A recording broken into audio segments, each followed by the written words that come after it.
নমস্কার। ছেলেবেলার বিলে। স্বামীজি, তোমার বিবেকানন্দ নামটা বড্ড শক্ত। আমি বাবার মতো তোমার অত কি আর ভক্ত। তোমার নামের বানানখানা ইংরাজিতে লিখতে ভুল করে হয় প্রতিবারই বাবার কাছে শিখতে। বাংলাতেও যে ঠিক লিখি তা মোটেই ভালো নয়। স্বামী লিখতে দন্তস্বটা নিচের বটা পায় না। তার চেয়ে তোমার নরের নামটা বেশ পছন্দ সইত। বিলের নামটা লিখতে পেলে খুশিতে থই থইত।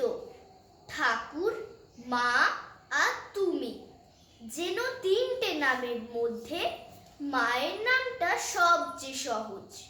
শিখেছি যা পদ্যে। তোমার নামের বানানটা তো হয় না দিদির ভুল, কারণ তোমার নামেই দিদিদের স্কুল। নমস্কার।